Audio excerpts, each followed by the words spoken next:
मोदी जी ने ये कहा था कि हमने 70,000 करोड़ रुपया दे दिया है, और वही 2 महीने पहले बोल रहे थे अजमेर के अंदर कि मैंने 65,000 करोड़ रुपया दे दिया है। तो हकीकत में कितना पैसा मिला? हकीकत में तो वही बताएंगे ना, इंफॉर्मेशन देते नहीं है जल्दी मोदी जी और उनकी सरकार।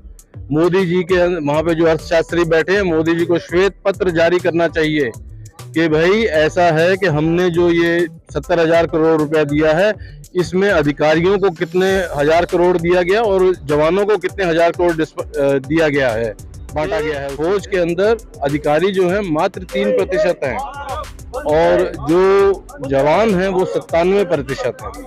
और उसी हिसाब से मोदी जी श्वेत पत्र जारी कर दें, बता दें कि 3% को कितना दिया है और 97% को कितना पैसा मिला है, तो दूध का दूध पानी का पानी हो जाएगा 1 मिनट के अंदर।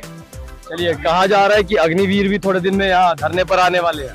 अग्निवीर की तो पेंशन है ही नहीं, नौकरी 4 साल की है। नौकरी 4 साल की है, उनकी पेंशन नहीं है। अब पता नहीं उनको ECHS के अंदर भी कार्ड मिलेगा क्या नहीं मिलेगा, क्योंकि हमारे को जो है हर साल, क्योंकि हम रिटायर होते हैं तो हमको पेंशन मिलती है। जब पेंशन मिलती है उसके अंदर हर साल जो है, इस समय शायद 1,000 रुपया प्रति माह मेडिकल अलाउंस मिलता है हमारे इलाज के लिए, जो कि हमारी एक एम्प्लॉइज कंट्रीब्यूटरी हेल्थ स्कीम है। उसके अंदर वो सीधा चला जाता है, हमारी पेंशन से हमको मिलने से पहले ही कट के उसमें चला जाता है। तो जब उनकी पेंशन नहीं होगी तो उनको कोई पैसा नहीं मिलेगा। जब पैसा नहीं मिलेगा तो ECHS में भी नहीं आएंगे, CSD में भी शायद ही उनको 4 साल वालों को एक्स सर्विसमैन मानेंगे कि नहीं मानेंगे। सबसे बड़ी बात तो ये है, अगर वो 4 साल बाद आएंगे तब यहाँ पे होगा ना। 4 साल में तो वो फौज का ये नहीं सीख पाएंगे कि बंदूक को खोल के वापस कैसे सेट करना है। वो तो एक जो है सिर्फ और सिर्फ प्राइवेट आर्मी, यानी कि एक फॉर्मेलिटी कहेंगे। फॉर्मेलिटी नहीं, प्राइवेट आर्मी बनाने का एक जरिया है ये। जिस तरह से आपने अगर थोड़ा सा ध्यान दिया हो, रूस के अंदर एक प्राइवेट आर्मी चल रही है जो कि उनके अपने सैनिक नहीं है, उन्होंने भी इसी तरीके से खड़े किए थे। उन्होंने अपना झुंड बना लिया और एक प्राइवेट आर्मी बन के तैयार होगी। जो एक दिन ऐसा भी बीच में आया था कि जब वो रशिया के खिलाफ हो गए थे तब अमेरिका वगैरह बहुत खुश हुए थे। तो उसी प्रकार से ये लोग भी जब 4 साल के बाद वेपन्स की ट्रेनिंग करके और यहाँ आके भूखे मरेंगे, नौकरी नहीं मिलेगी, कुछ नहीं मिलेगा, तो ऑटोमेटिकली फिर क्राइम क्यों बढ़ता है? क्राइम तभी बढ़ता है ना जब आपको खाने कमाने के लिए कुछ नहीं है, खाने के लिए खाना नहीं है और कमाने के लिए पैसा नहीं है, नौकरी नहीं है। नौकरी लगेगी तो पैसा आएगा, तो फिर यहाँ भी जो है और ज्यादा ऑर्गेनाइज्ड क्राइम और इस सब की चीजें जो है बढ़ेंगी। मैं इस वक्त हूँ जंतर मंतर और मेरे साथ में आप देख रहे हैं ये फौजियों का आंदोलन चल रहा है। पिछले 181 दिनों से लगातार ये धरने पर है। और क्यों ये धरना दे रहे हैं और कब तक ये धरना चलने वाला है, तो बात करते हैं इनसे। तो सर, सबसे पहले तो अपना नाम बताइए। मेरा नाम नलिन तलवार है, मैं पूर्व सैनिक हूँ, वायुसेना से रिटायर्ड हूँ। और जो हमने एक नई फेडरेशन बनाई है इसी साल अप्रैल में, उसका जनरल सेक्रेटरी भी हूँ। अच्छा, ये जो प्रदर्शन है ये कब जाकर थमेगा? 181 दिन हो चुके हैं।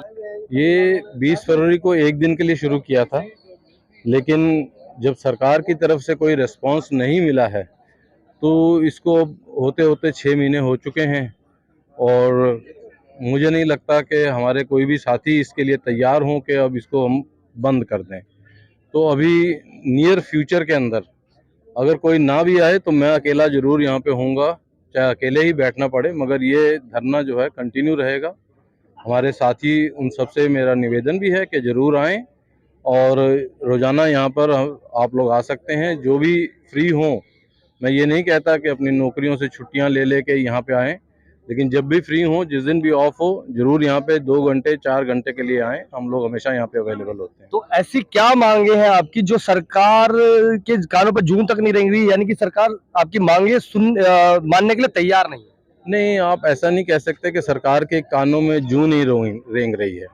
कारण ये है कि मैं आपको दिखा सकता हूँ, ये मेरी एसोसिएशन का बैच है, साबका सैनिक संघर्ष कमेटी।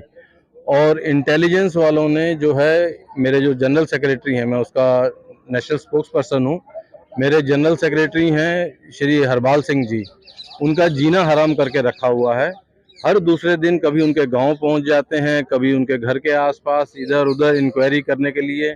मिलिट्री इंटेलिजेंस के, IB के, CB की क्या, CID क्या होता है, ये सारे के सारे इन्होंने, हालत इनकी ख़राब है। क्योंकि 6 महीने हमको हो चुके हैं और ना तो ये सरकार हमें हटा पाई है और ना ही सेना, जो क्योंकि हम पूर्व सैनिक हैं तो इसके अंदर उनका भी हो रहा है, क्योंकि जो वर्दी डाल के बैठे हों उन्होंने ही हमारे लिए कानून बनाए हैं ऐसे, जिनके कारण हमारी ओआरओपी के अंदर विसंगतियां आई हैं।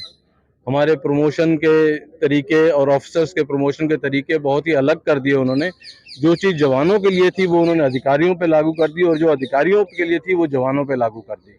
तो मतलब कि जवान का प्रमोशन जो है वो अधिकारियों के तरीके से हो रहे हैं, और अफसरों के जो हैं वो जवानों के तरीके हो रहे हैं। कोई वैकेंसी नहीं, कुछ नहीं, इतने साल हो गए अगला प्रमोशन, इतने साल सर्विस हो गई अगला प्रमोशन, और जवानों के लिए हर मोड़ पर एक स्पीड ब्रेकर लगा के उनकी प्रमोशन को रोका जा रहा है।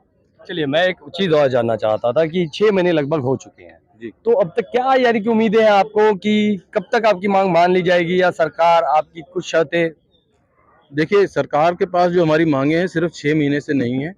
हम मतलब जो मेरी साबका सैनिक संघर्ष कमेटी, ये तो हमने अप्रैल में स्टार्ट किया फेडरेशन, इसके अंदर 150 से ऊपर जो है सोसाइटीज हमारे साथ हैं। तो हम लोग पिछले 13-14 सालों से जो है सरकार के साथ, पहले कांग्रेस थी तब उनके साथ, अब बीजेपी है, तो क्योंकि हम सरकार के साथ बात करते हैं, किसी पार्टी विशेष के साथ हमारा कोई लेना देना नहीं है, मगर सरकार क्योंकि एक पार्टी की बनती है तो इसलिए बीजेपी का नाम लिया है। तो हम अपनी मांगे उनके पास रखते आए हैं, लेकिन सरकार जो है हम लोगों को इसके बारे में कोई भी कॉन्क्रीट जवाब नहीं दे पा रही है कि हम गलत हैं या सही हैं। और गलत हैं तो हम जवाब देते हैं तो उसके जवाब नहीं आते, पहले तो जवाब ही नहीं देते थे, अब थोड़े बहुत जवाब आने शुरू हुए हैं, जो कि 9 साल होने के बाद वो जवाब देने की हालत में आए हैं, क्योंकि अगले साल चुनाव हैं। और हमारे जो धरना है इसका मेन कारण ही यही है।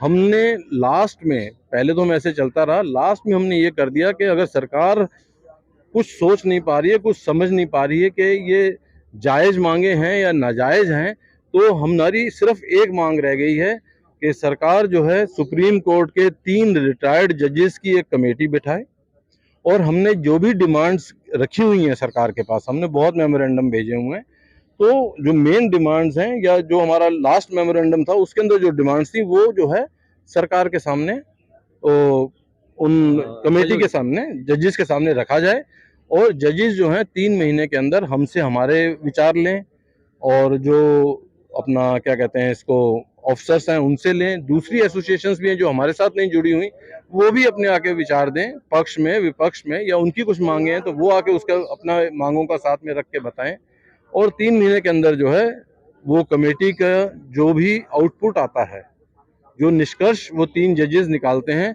उसको पब्लिक किया जाए। ऐसा ना हो कि रेड्डी कमीशन के जैसे, रेड्डी कमेटी के जैसे 6 साल तक सरकार उसको ठंडे बस्ते में रखे, उसके बाद भी सरकार ने उसे ओपन में नहीं लाई है, उसको सीडीए पेंशन इलाहाबाद ने ओपन किया है, नहीं तो एमओडी को देना चाहिए था ना, क्योंकि कमीशन, रेड्डी कमीशन जो था वो एमओडी ने बिठाया था, उसकी रिपोर्ट एमओडी के पास गई, उसका जो भी अगर ओपन में बताना था पब्लिक को तो सरकार को, रक्षा मंत्री को उसे सामने पेश करना चाहिए था ओपन के अंदर, और सबको दिखाया जाना चाहिए था। 6 साल 7 साल लगाए, और उसके बाद भी उसके ऊपर उनका सरकार की तरफ से ऐसा कुछ भी नहीं है कि उन्होंने उन पॉइंट्स के ऊपर क्या एक्शन लिया, रिजेक्टेड और सेलेक्टेड, कोई एक्शन। चलिए, 24 में जो इलेक्शन आ रहे हैं तो लगता है कि 24 के इलेक्शन से पहले आपको कोई गुड न्यूज यानी कि आपके फेवर में कोई आएगी? देखिए साहब, इलेक्शन का यानी कि एक समझ लीजिए वोट बटोरने के लिए ही कोई झांसा पट्टी थी। देखिए साहब, ऐसा है कि हमारा जो है 6 महीने हो गए हैं, हमारे मंच पर 2-3 चीजें हैं जो कि आउट ऑफ बाउंड हैं। सबसे पहले सेना के पूर्व रिटायर्ड अधिकारी, जिसे कहते हैं ना, पूर्व अधिकारी जो हैं, कहते हैं वो भी अपने आप को आजकल एक्स सर्विसमैन हैं, लेकिन अपने आप को बताते वो अफसर ही हैं, तो पूर्व अधिकारी हमारे धरने के अंदर, हमारी फेडरेशन के अंदर आउट ऑफ बाउंड है। नंबर 2, पॉलिटिशियन और पॉलिटिक्स। मैं किसी पार्टी को मानता हूँ, मेरे साथी किसी और को मानता है, इसलिए हर पार्टी का बंदा हमारे साथ है। पॉलिटिक्स को हमने बिल्कुल बाहर किया हुआ है, कोई राजनेता नहीं है, 6 महीने से किसी की घुसने की हिम्मत नहीं हुई। एक बार एक लेडी थी, वो आ गई जब अंदर हमारे रस्सी बांधी हुई थी उस समय, तब भी। अब कोई हमारे घर में आएगा तो उसको ये दुत्कार तो सकते नहीं, क्योंकि वो भी कोई एमएलए एमपी वगैरह हैं, और ऊपर से लेडीज थी, तो हाथ जोड़ के नमस्ते किया, उन्होंने जो पूछा मैंने जवाब नहीं दिया, मेरे दूसरे लोग जो आसपास खड़े थे उन्होंने जवाब दिया, और वो चली गई प्यार से। तो कोई मतलब ऐसा हमने किसी को अंदर तक नहीं घुसने दिया है। तीसरी चीज हमारी है कि हम जाति, धर्म इत्यादि के ऊपर बात नहीं करते हैं। और ना ही किसी को करने देते हैं। जब भी हम माइक लगाते हैं किसी को बोलने नहीं देते उसके ऊपर। तो इन सब चीज़ों को हम एकदम अलग करके बात करते हैं। उसी जैसे आपने अब इलेक्शन का पूछा है, तो इलेक्शन के ऊपर हमारा कोई वो नहीं है। हम लोग सिर्फ और सिर्फ अपनी मांगों के लिए यहाँ बैठे हैं।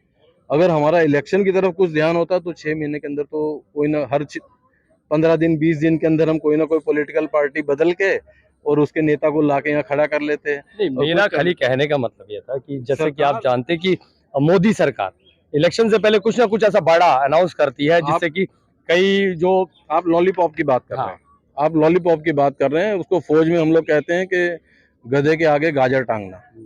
तो हम गाजरों और लॉलीपॉप के चक्कर में पड़ते ही नहीं है। यानी कि आप किसी भी तरीके से फंसने वाले नहीं। ना ना ना, मतलब ही नहीं है भाई।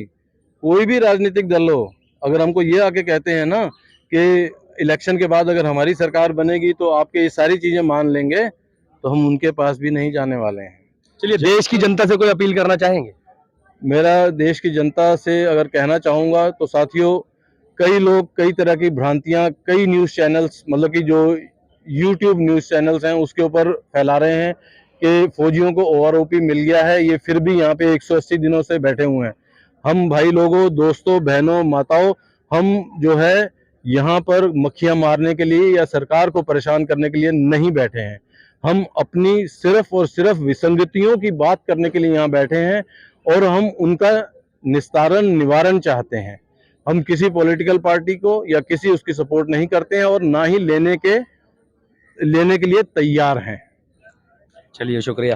तो देखा आपने कि जब भारत जैसे देश में जो फौजी सरहदों पर भारत की हिफाजत करते हैं, जब उन्हें ही अपने देश के अंदर अपने हकों के लिए इतना संघर्ष करना पड़े, तो इस देश का क्या होगा और कहाँ जा रहा है देश? इस बारे में आपका कि क्या राय है और कमेंट सेक्शन में जरूर बताएं।